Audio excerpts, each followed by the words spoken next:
ఈ తప్పులు చేస్తే భర్తను ఏ భార్య అస్సలు క్షమించదు.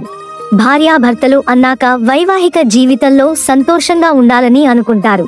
పెళ్లి తర్వాత ఒకరి అభిప్రాయాలని ఒకరు గౌరవించడం, ఒకరినొకరు ఇష్టపడడం, ఒకరి భావాలని మరొకరితో పంచుకోవడం, ఇటువంటివన్నీ కూడా చాలా ముఖ్యం. భర్త ఏ తప్పు చేసినా భార్య క్షమించాలి, భార్య ఏ తప్పు చేసినా భర్త క్షమించాలి.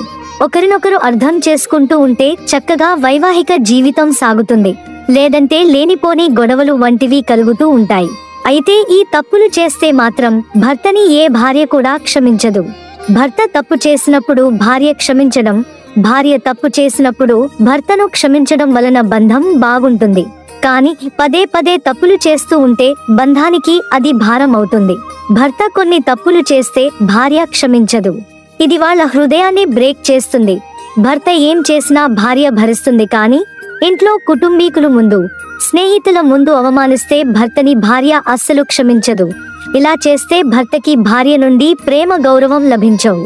అలానే భర్త ఇంకొక స్త్రీతో సంబంధాన్ని పెట్టుకుంటే కూడా దానిని అస్సలు భార్య తట్టుకోలేదు. తనని కొట్టినా తిట్టినా భరిస్తుంది. కానీ ఇటువంటి తప్పు చేస్తే మాత్రం అస్సలు ఆ స్త్రీ తట్టుకోలేదు. కాబట్టి పొరపాటున కూడా భర్త ఈ తప్పులు చేయకూడదు. అలానే భర్త అందరి ముందు చెయ్యి ఎత్తితే కూడా భార్య తట్టుకోలేదు. ఇది ఆమె ఆత్మ గౌరవాన్ని దెబ్బతీస్తుంది, అగౌరవపరిచినట్లు అవుతుంది. కాబట్టి ఈ తప్పు చేస్తే కూడా భార్య అస్సలు క్షమించదు.